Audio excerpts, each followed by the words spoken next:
राजनीति को लेकर, इलेक्शन को लेकर, चुनाव को लेकर एक विद्यार्थी जो आज हम वर्तमान में विद्यार्थियों को देखते हैं, चाहे ग्रेजुएशन के, चाहे पोस्ट ग्रेजुएशन के, इवन चाहे पीएचडी के हैं और +1 +2 के, तो हम बात ही छोड़ दें।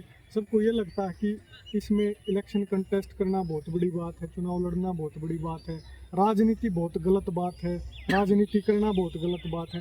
तो एक पॉलिटिक्स को देखने का गलत नज़रिया बन गया कि चुनावी राजनीति, उस चुनावी राजनीति में दारू के साथ साथ अच्छा खासा पैसे के साथ साथ बड़ी बड़ी गाड़ियाँ, जो इस तरह का परसेप्शन बना है। और इस तरह का परसेप्शन कहीं ना कहीं प्रभावित करता है छात्र की राजनीति को भी, क्योंकि छात्र भी अछूता नहीं है। जब आप हरियाणा में देखोगे, आप और दूसरी यूनिवर्सिटीज़ में देखोगे, चुनाव नहीं होते। पहले 1996 से पहले चुनाव होते थे हरियाणा में भी, लेकिन अब नहीं होते। उसका मेन कारण यही कि बच्चे आपस में गोलियां तक चला देते हैं, इस तरह की अशांति फैल जाती है। ओवरऑल समझने की बात ये है कि एक तो जो एक विद्यार्थी के मन में भय होता है कि राजनीति गलत चीज़ है, एक तो ये निकालना जरूरी है कि राजनीति सिर्फ इसी चीज़ को समझना, बड़ी बड़ी गाड़ियाँ, दारू दप्पा, बड़े बड़े राजनेता चुनाव लड़ रहे हैं, उनके बेटे आगे चुनाव लड़ रहे हैं, आउट ऑफ द कोर्स, मतलब जो सोसाइटी में अभी एस्टेब्लिश है, इससे भी बाहर राजनीति है।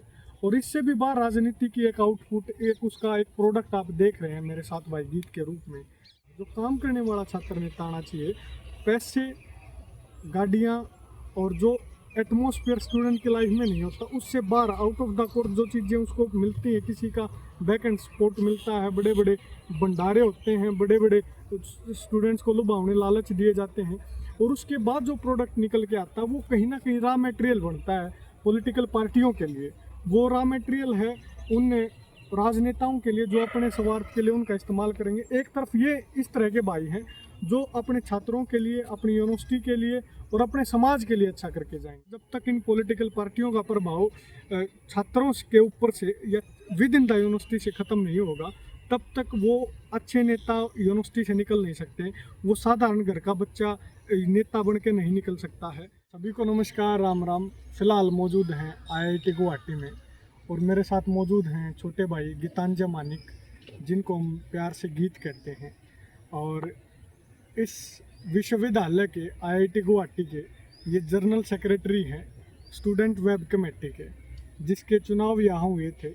और हम चर्चा करेंगे इस भाई के साथ। और इस चर्चा से पहले मैं चाहूँगा साथी आशीष एक बार आपको दिखाए यहाँ की सुंदरता है, इस यूनिवर्सिटी की, इस विश्वविद्यालय की। जो सारी जितनी आईआईटी पूरे देश में है, सबसे अच्छा कैंपस इस आईआईटी गुवाहाटी का बताया जाता है। एक बार चारों तरफ मैं कहूँगा आशीष भाई से एक बार दिखाएं आप सभी को यहाँ से आईआईटी को। और आज हम गीत भाई से चर्चा करेंगे कि इन्होंने कैसे, इनके मन में आया चुनाव लड़ने का, कैसे ये यहाँ के जनरल सेक्रेटरी बने। और मेरे लिए गर्व की बात यह है कि ये भाई मेरे हरियाणा से हैं, जिस प्रदेश से मैं ताल्लुक़ रखता हूँ उसी प्रदेश से गीत भाई हैं, और करनाल के रहने वाले हैं गीत भाई।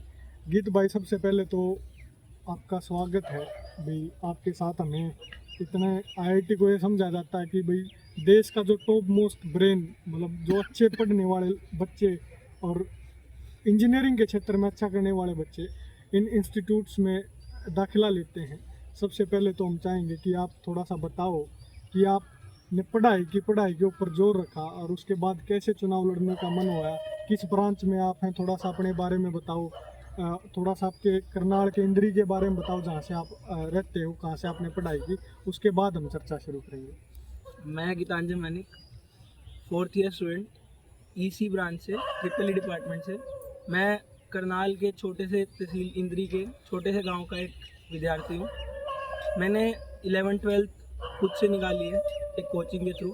और फिर यहाँ आके जब मैं यहाँ इंटरेस्ट आया मेरा डेवलपमेंट में, जब मैंने डेवलपमेंट करनी शुरू करी, तो उसके बाद मेरा इंटरेस्ट आया कि क्यों ना इसको एक अच्छे लेवल पे जब कर ही रहे हैं तो सबसे ऊपर लेवल पे जाके किया जाए। तो फिर मेरे मन में विचार आया कि इलेक्शन लड़े जाते हैं, और फिर इस तरीके से मैंने इलेक्शन लड़ने की प्रक्रिया को शुरू किया। अच्छा, तो गीत भाई मैं जैसे आपसे पूछना चाहूँगा, जैसे एक ना राजनीति को लेकर, इलेक्शन को लेकर, चुनाव को लेकर एक विद्यार्थी जो आज हम वर्तमान में विद्यार्थियों को देखते हैं, चाहे ग्रेजुएशन के, चाहे पोस्ट ग्रेजुएशन के, इवन चाहे पीएचडी के हैं और +1 +2 के, तो हम बात ही छोड़ दें। सबको ये लगता है कि इसमें इलेक्शन कंटेस्ट करना बहुत बड़ी बात है, चुनाव लड़ना बहुत बड़ी बात है, राजनीति बहुत गलत बात है, राजनीति करना बहुत गलत बात है। तो आपका क्या मानना था इन तमाम चीज़ों को लेकर? जब मैं थर्ड ईयर में आया तो मुझे पता चला कि आईआईटी गुवाहाटी के जो इलेक्शन होते हैं उसे कोई भी बच्चा किसी भी डिपार्टमेंट का कहीं से भी वो लड़ सकता है। उसके लिए कोई रिक्वायरमेंट नहीं है, बस कुछ एकेडमिक रिक्वायरमेंट है कि इतनी तुम्हारी सीपीआई या परसेंटेज होनी चाहिए तभी तुम इलेक्शन लड़ सकते हो। उसके अलावा कोई ना तो पैसा लगता है ना कुछ होता है, बल्कि आप फ्री में इलेक्शन लड़ सकते हो और सबको इक्वल राइट दिया जाता है इलेक्शन लड़ने के लिए। और यहाँ पे राजनीति नाम की तो मतलब चीज़ ही नहीं है। ऐसा नहीं है कि लोग लड़ रहे हैं आपस में कुछ कर रहे हैं। यहाँ पे नॉर्मल प्योर इलेक्शंस होते हैं जो होने चाहिए हमारे इंडिया में भी। तो ये सब चीज़ है। तो आप बताओ आपने किस पोस्ट के लिए चुनाव लड़ा? जैसे मैंने थोड़ा सा बता भी दिया, तो आप भी थोड़ा सा बताओ किस पोस्ट के लिए आपने चुनाव लड़ा और क्या काम आप सोच कर आए थे कि इस पोस्ट पे रह के मैं ये काम करवा सकता हूँ? कौन सी पोस्ट के लिए आपने चुनाव लड़ा और कैसे चुनाव लड़ा वो थोड़ा सा तो बताओ। मैंने जीएसएसडब्ल्यूसी के लिए चुनाव लड़ा। उस पोस्ट में क्या होता है, कॉलेज में जितने भी टेक्निकल काम होते हैं, चाहे किसी चीज़ का डिजिटलाइजेशन हो या कोई वेबसाइट बनाना हो या कोई सॉफ्टवेयर बनाना हो, तो उन सब के लिए जीएसएसडब्ल्यूसी और उसकी टीम रिस्पॉन्सिबल होती है। उस पोस्ट के लिए मैंने चुनाव लड़ा था और मैंने सोचा था कि जैसे अभी हम लोग बाहर जाते हैं गेट से या कुछ भी करते हैं तो हमें एंट्री करनी पड़ती है रजिस्टर पे। तो हमने एक ऐसा सिस्टम बनाया जिससे हम थ्रू फोन्स डिजिटल एंट्री कर सकते हैं। तो ऐसे कुछ काम है जो हमारी टीम करती है। थोड़ा सा ये भी बताओ कि थ्रू फोन्स कैसे डिजिटल एंट्री हम और कैसे आपका क्या रोल है ये काम करवाने में? तो जैसे जब मैं थर्ड ईयर में था तो ये सारा डेवलपमेंट करना, बनाना इन चीज़ों को, ये सब हम लोग करते थे।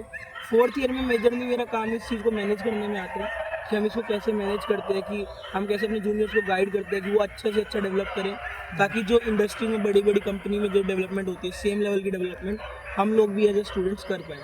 तो हम अपने बोर्ड में यही फोकस करते हैं कि लोग सेम लेवल जो हायर इंडस्ट्रीज में फोकस होता है, जो अपनी वो जॉब में जाके करते हैं, उस तरीके का कोड वो पहले ही कॉलेज में कर पाए ताकि वहाँ जाके वो और अच्छा वो कर पाए। तो अच्छा, जब आपने चुनाव लड़ा तो उसमें मतलब आपको कुछ सीखने को मिला होगा। आपको क्या लगता है कि क्या वो चीज़ आपने जो सीखी जो आप बताना चाहोगे कि मतलब एक स्टूडेंट को वो बताना चाहोगे, अपने जूनियर को बताना चाहोगे कि इस चुनाव लड़ने का मुझे ये फ़ायदा हुआ, आपके जो प्लेसमेंट की बात करता हूँ उसमें क्या फ़ायदा, आपके एकेडमिक्स में क्या फ़ायदा, मतलब ओवरऑल क्या बेनिफिट आपको इस चीज़ से मिला? तो जैसे हम जब यहाँ चुनाव लड़ते हैं तो ऑब्वियस ही बात है, जब चुनाव लड़ते हैं तो आदमी की पर्सनैलिटी और स्किल तो डेवलप होती ही होती है। जैसे मेरी खुद की, मैं पहले कैमरे के सामने इन सब चीज़ों के सामने पब्लिक स्पीकिंग में बहुत पीछे था, बट थ्रू इलेक्शंस जब मैंने स्पीच दी, डिबेट दी, लोगों से मिला, पर्सनली अपने एजेंडा बताए, उनसे मतलब अपने लिए वोट मांगी, तो मेरी थोड़ी पर्सनैलिटी डेवलपमेंट हुई। तो पूरा प्रोसेस क्या था? चुनाव लड़ने का पूरा प्रोसेस आप एक बार बताओ। चुनाव लड़ने का प्रोसेस वही था जो इंडिया में फॉलो होता है। पहले हम लोगों से रजिस्ट्रेशन कराई जाती है, तो रजिस्ट्रेशन होने के बाद हम लोगों का चेक किया जाता है नॉमिनेशन की हम लोग वैलिड है नहीं, हमारे खिलाफ कोई एक पुराना केस या कुछ चीज़ नहीं होनी चाहिए, या कुछ हमने पहले गलत काम नहीं करा होना चाहिए। अगर हम वो सब वैलिड पाए जाते हैं तो हम इलेक्शन लड़ सकते हैं, उसके अलावा कोई क्राइटेरिया नहीं है। अच्छा, कोई भी चुनाव लड़ सकता है। कोई भी फिर चुनाव। आपने कैसे वोट मांगे और कैसे आप प्रचार किया आपने कि आप भी कैंडिडेट हो, आप भी चुनाव लड़ रहे हो, वो कैसे किया आपने? तो जैसे जब मैं थर्ड ईयर में था, जो जो मैंने काम किए उस बोर्ड में रह के, तो वो सारे काम मैंने गिनवाए। फिर वो सारे काम गिनवाए लोगों को, तो और फिर उनसे उनके विचार पूछे कि वो क्या चाहते हैं कि अगले साल में टेन्योर में करूँ क्या। हर की वोट मांगने के लिए सबसे ज़रूरी मुझे लगता है वो ये है कि हर किसी की बात सुनना, कि हर किसी को चाहिए क्या। तो फिर मैंने वो सुन के एनालाइज करके फिर अपने एजेंडाज बनाए, तो उस तरीके से मैंने वोट मांगा। अच्छा, तो आपने क्या क्या काम किए थर्ड ईयर में रह के? जैसे थर्ड ईयर में रह के हमने इलेक्शन पोर्टल बनाए, प्लेसमेंट पोर्टल बनाए, इंटर्नशिप से पोर्टल बनाए, तो ये सब चीज़ें थी जो हमने करी। उसके अलावा एक इंडस्ट्रियल प्रोजेक्ट भी किया था, तो ये सब चीज़ें गिनवाई। फिर लोगों की नीड सुनी कि उन्हें जैसे बाहर जाना होता है तो बहुत लंबी लाइन में लगना पड़ता है एंट्री करने के लिए, तो वो सुन के हमने नया फीचर लॉन्च किया कि जिसमें हम बाहर जाने के लिए अब तुम्हें एंट्री नहीं करनी पड़ती। अच्छा, यहाँ पे जो गेट की एंट्री होती है उसमें बाहर जाने के लिए लंबी लाइन लगती है। पहले लाइन लगती थी कि कॉपी पे एंट्री होती थी। अच्छा। अब हमने एक ऐसी मशीन बना दी उसमें क्यूआर स्कैन करना पड़ता है और उसके बाद डायरेक्ट बाहर एंट्री। डायरेक्ट एंट्री हो जाती है और रिकॉर्ड यूनिवर्सिटी के पास हो जाता है कि कौन बाहर गया है कौन नहीं गया, क्यूआर से वो खुल जाएगा। बढ़िया, अच्छी बात है। जैसे आप पूरे देश में देखोगे नए नए आइडियाज़, टेक्निकल आइडियाज़ वो इस तरह के विश्वविद्यालय और इस तरह के भाइयों के दिमाग से जनरेट होते हैं। उसके साथ साथ इनका एक्टिविज़म देखो, ये भी एक पॉलिटिक्स है। पॉलिटिक्स को देखने का गलत नज़रिया बन गया कि चुनावी राजनीति, उस चुनावी राजनीति में दारू के साथ साथ अच्छा खासा पैसा, पैसे के साथ साथ बड़ी बड़ी गाड़ियाँ, जो इस तरह का परसेप्शन बना है, और इस तरह का परसेप्शन कहीं ना कहीं प्रभावित करता है छात्र की राजनीति को भी, क्योंकि छात्र भी अछूता नहीं है। जब आप हरियाणा में देखोगे, आप और दूसरी यूनिवर्सिटीज़ में देखोगे, चुनाव नहीं होते। पहले 1996 से पहले चुनाव होते थे हरियाणा में भी, लेकिन अब नहीं होते। उसका मेन कारण यही कि बच्चे आपस में गोलियां तक चला देते हैं, इस तरह की अशांति फैल जाती है। लेकिन बड़े सोचने की बात है, ये भाई करनाल का भाई गुवाहाटी में, असम में आके, दूसरे स्टेट में आके, यहाँ पे कोई इसको मतलब मन से ये नहीं लगा कि आप चुनाव नहीं लड़ सकते। इसका परसेप्शन तो पहले यही था जो मैं बात कर रहा था, जीत भाई आप जो मुझे बता रहे थे। लेकिन बाद में इसको थोड़ा सा भी ऐसा महसूस नहीं हुआ, इस with in the boundaries of, ये जो पूरा यहाँ की व्यवस्था है ना, यहाँ का प्रशासन है, यहाँ का एडमिनिस्ट्रेशन है, उसने यहाँ की व्यवस्था बनाई है स्टूडेंट्स के लिए। अच्छा, मैं ये और जानना चाहूँगा, आपके हिसाब से कितना ज़रूरी है स्टूडेंट का चुनाव कंटेस्ट करना, या इस तरह के इलेक्शन होना? ये इसका कोई फ़र्क पड़ता है, कोई पॉजिटिव सकारात्मक फ़र्क पड़ता है स्टूडेंट के लिए, एडमिनिस्ट्रेशन के लिए, प्रोफेसर टीचर के लिए, या वैसे ही टाइम पास है, बस वैसे ही कर रहे हैं? एक्चुअली बेनिफिट इस चीज़ का है या नहीं है? नहीं, इस चीज़ का सकारात्मक इफेक्ट थोड़ा इधर आओ, चलते चलते थोड़ा इफेक्ट तो है ही है। जैसे हम देखें कि एक तो स्टूडेंट के लिए पर्सनली उसकी लाइफ डेवलप होती है, और ये तो सीधी सी बात है, तो इतिहास में भी है कि जितना अच्छा प्रशासक होगा उतना अच्छा प्रशासन चलेगा, सीधी सी बात है। तो अगर अच्छे स्टूडेंट नहीं नहीं कॉन्टेस्ट करेंगे तो उतना अच्छा फिर उनको मिलेगा नहीं एक्सपोजर, और अच्छे कैंडिडेट नहीं होंगे कमेटी में तो कैसे कॉलेज अच्छे होगा। तो इसलिए मेरे को लगता है कि अच्छे स्टूडेंट्स को जिनको है, जिनमें लगता है कैपेबिलिटी है, उन्हें जरूर लड़ना है। तो आपकी भविष्य में ऐसी भी कोई इच्छा, जैसे आपने यहाँ पे यूनिवर्सिटी का चुनाव जीता, और यूनिवर्सिटी का चुनाव जीत के थोड़ा सा ये भी रहता है कि बाहर भी मैं आउट ऑफ द यूनिवर्सिटीज़ की वॉल से भी मैं चुनाव कंटेस्ट करूँ, और वहाँ भी मैं मतलब पॉलिटिकली, जैसे आपने इस यूनिवर्सिटी के छात्रों के लिए अच्छा करने का प्रयास किया, ऐसे ही आपको आपके गांव के लिए, आपके हल्के के लिए, आपके विधानसभा के लिए, आपके लोकसभा के लिए, ऐसा भी कुछ मन में है कि ऐसा भी आप करें? नहीं, ऐसा तो अभी इतना कुछ लंबा तो नहीं सोचा। मैं कॉलेज में आया, मैंने वही बताया, मैंने काम किया तो मुझे लगा कि हाँ मैं यहाँ अच्छा कर सकता हूँ, यहाँ के लिए कुछ अच्छा कर सकता हूँ, तो मैंने यहाँ के लिए अच्छा किया। तो ऑब्वियसली अगर आगे जाके मैं वहाँ के लिए कुछ अच्छा कर पाऊंगा तो मैं ज़रूर लड़ूंगा, बट अभी मेरा ऐसे दिमाग में। जी जी बिल्कुल। अभी आप देखेंगे, जो हम गीत भाई से बात कर रहे थे, ये ओवरऑल समझने की बात ये है कि एक तो जो एक विद्यार्थी के मन में भय होता है कि राजनीति गलत चीज़ है, एक तो ये निकालना ज़रूरी है, हमारा जो मकसद था डिस्कशन का। दूसरा ये होता है कि राजनीति सिर्फ इसी चीज़ को समझना, बड़ी बड़ी गाड़ियाँ, दारू दप्पा, बड़े बड़े राजनेता चुनाव लड़ रहे हैं, उनके बेटे आगे चुनाव लड़ रहे हैं, आउट ऑफ द कोर्स, मतलब जो सोसाइटी में अभी एस्टेब्लिश है, इससे भी बाहर राजनीति है। और इससे भी बाहर राजनीति की एक आउटपुट, एक उसका एक प्रोडक्ट आप देख रहे हैं मेरे साथ भाई गीत के रूप में, कितने सिंपल हैं, कितने साधारण हैं। अभी रात को अपना काम कर रहे थे, सो के उठ के आए, बिल्कुल ऐसे ही शॉर्ट्स पहन रखे हैं, मतलब बहुत सिंपलिसिटी है। और उसके बाद आप देखोगे एक दूसरी तरफ वो है, मतलब क्लास का अगर CRB किसी ने कह दे फलानी है, ABVP है, NSY है, फलाना ग्रुप है, धकड़ा ग्रुप है, उससे होता गया उनके अंदर वो कुछ बनते हैं नहीं, पहले से नेतागिरी अंदर आ जाती है। उससे क्या होता है कि जो अच्छा छात्र नेता, जो काम करने वाला छात्र नेता आना चाहिए, पैसे, गाड़ियाँ और जो एटमॉस्फेयर स्टूडेंट की लाइफ में नहीं होता, उससे बाहर आउट ऑफ द कोर्स जो चीज़ें उसको मिलती हैं, किसी का बैक एंड सपोर्ट मिलता है, बड़े बड़े भंडारे होते हैं, बड़े बड़े स्टूडेंट्स को लुभावने लालच दिए जाते हैं, और उसके बाद जो प्रोडक्ट निकल के आता है वो कहीं ना कहीं रॉ मटेरियल बनता है पॉलिटिकल पार्टियों के लिए। वो रॉ मटेरियल है उन राजनेताओं के लिए जो अपने स्वार्थ के लिए उनका इस्तेमाल करेंगे। एक तरफ ये इस तरह के भाई हैं जो अपने छात्रों के लिए, अपनी यूनिवर्सिटी के लिए और अपने समाज के लिए अच्छा करके जाएंगे। तो गीत भाई, हम लास्ट में मैं एक कमेंट इसके ऊपर हम बात करना चाहेंगे कि अगर हरियाणा में इस तरह का प्रयास हो, जैसे हम दोनों हरियाणा से, आप भी हरियाणा से, मैं भी हरियाणा से, तो आपको लगता है कि ऐसा प्रयास होना चाहिए? हाँ, जरूर होना चाहिए। वहाँ भी सुधार की तो बहुत ज़रूरत है। तो यूनिवर्सिटीज़ में, लेकिन वहाँ पे तो जैसे आप देखोगे, क्या यहाँ भी ऐसा हाथ के यूनिवर्सिटी में, विश्वविद्यालय में, जैसे जितनी पॉलिटिकल पार्टियाँ हैं, कांग्रेस है तो उसकी एक स्टूडेंट विंग होगी, BJP है उसकी स्टूडेंट विंग होगी, और दूसरी पार्टियाँ उसकी स्टूडेंट विंग होगी। तो आपको क्या लगता है, उनकी इन्वॉल्वमेंट से इलेक्शन होना चाहिए या उनकी इन्वॉल्वमेंट से बाहर आके इलेक्शन होना चाहिए? आपकी पर्सनल राय क्या है? जैसे आपने यहाँ पे, और जो इन्वॉल्वमेंट मैं आपको बता रहा हूँ, वो इन्वॉल्वमेंट आपने यहाँ पे भी देखी या नहीं देखी है? देखो, आपने इन्वॉल्वमेंट के साथ भी इलेक्शन देखे, बिना इन्वॉल्वमेंट के देखे मैंने भी देखा जी। तो यहाँ पे तो इन्वॉल्वमेंट नहीं है, जो मैं पहले बोलूँ जी। तो ऑब्वियस ही बात है, जहाँ पार्टीज की इन्वॉल्वमेंट नहीं होती वहाँ किसी का ऊपर हाथ नहीं होता कि तुम्हें वही डिसीजन लेने होते हैं, वहाँ जी। स्टूडेंट इंडिपेंडेंट होता है खुद के डिसीजन लेने के लिए। जी तो बाकी हम सब समझदार है कि बिना पार्टी से जब इलेक्शन होंगे, स्टूडेंट पे कोई राइट नहीं हो, स्टूडेंट पे सारे राइट होंगे, तो कितना अच्छा स्टूडेंट काम कर सकता है। जी। अब बिल्कुल मैं इन भाइयों को ज़्यादा चाहूँगा भी नहीं उस दिशा में जाएं, क्योंकि ये टेक्निकल दिमाग है और ये भविष्य हरियाणा का, इनके गांव का, इंद्री करनाल का नहीं है, भविष्य पूरे भारत का है।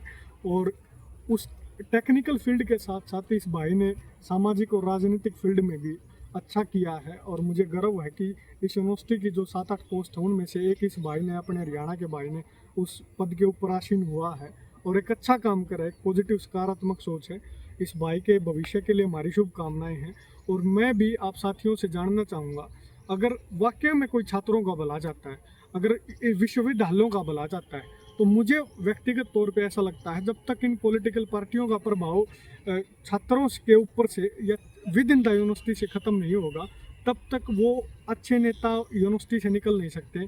वो साधारण घर का बच्चा नेता बन के नहीं निकल सकता है। इसलिए हमें प्रयास करना चाहिए। और जहाँ इलेक्शन नहीं हो रहे हैं, इवन चाहे स्टूडेंट अपने, फॉर एन एग्जांपल हम अपनी क्लास का सीआर चुनते हैं, हम वहाँ पे वोटिंग करा दें। जहाँ हमारे हाथ में जो है उससे क्या होगा कि अगर कोई चुन के आए, पावर एक्सरसाइज करने का मौका मिलेगा या नहीं मिलेगा, दैट्स डिफरेंट थिंग, लेकिन एक आइडेंटिफिकेशन उसको मिलेगी। जब आइडेंटिफिकेशन आपको मिलती है, उस आइडेंटिफिकेशन से आप एडमिनिस्ट्रेशन के साथ काम करवा सकते हो। और इसी तरह का प्रयास हम करने का प्रयास कर रहे हैं जींद की चौधरी रणबीर सिंह विश्वविद्यालय में, जिसमें 13 तारीख को चुनाव होने हैं। और उसी के संदर्भ में हमने भाई से भी बात की और आप लोगों के सामने भी ये बात रख रहे हैं। मैं चाहूँगा कि उसमें भी अगर आप आईआईटी जैसे संस्थान अपने देश हरियाणा में देखना चाहते हैं, तो आप लोग 13 तारीख को भी, जो भी रणबीर सिंह विश्वविद्यालय के छात्र हैं या उनके माँ बाप हैं इस वीडियो को सुन रहे हैं, तो अपने बच्चों को बोलिएगा कि उसमें पार्टिसिपेट करें। स्टूडेंट हैं उनसे मैं खुद रिक्वेस्ट करता हूँ, और छात्रों के लिए पार्टिसिपेट करें, छात्रों के हितों के लिए पार्टिसिपेट करें, और छात्रों के भविष्य के लिए पार्टिसिपेट करें, विश्वविद्यालय के भविष्य के लिए पार्टिसिपेट करें। और अंत में सिर्फ एक बात, आईआईटी गुवाहाटी में हरियाणा दिवस आज है, और लास्ट में आप सभी को हरियाणा दिवस की ढेर सारी शुभकामनाएं हम देना चाहेंगे।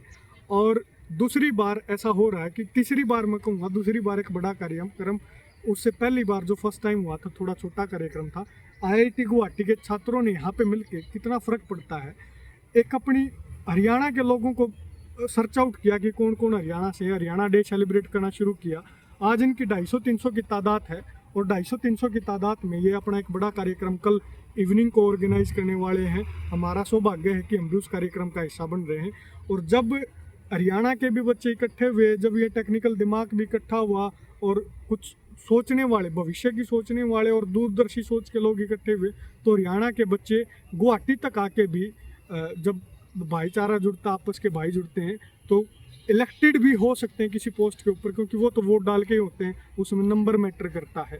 इसलिए आप जहाँ भी, जिस भी, किसी भी स्टेट के हैं, उसमें आप अपनी यूनिटी ज़रूर बनाने का काम करें। और यूनिटी के साथ साथ आप विश्वविद्यालय के लिए आप क्या अच्छा कर सकते हैं, इसके ऊपर विचार करने का काम करें। अपनी संस्कृति को लेकर एक्टिव होने का काम करें, क्योंकि जब संस्कृति बचेगी तभी जाकर अल्टीमेटली हम इस देश की विविधता को बचा सकते हैं। बहुत बहुत धन्यवाद। जय जवान, जय किसान, जय हरियाणा, जय गुवाहाटी, जय कामाख्या माता की जय हो इस धरती पर मौजूद हैं। धन्यवाद।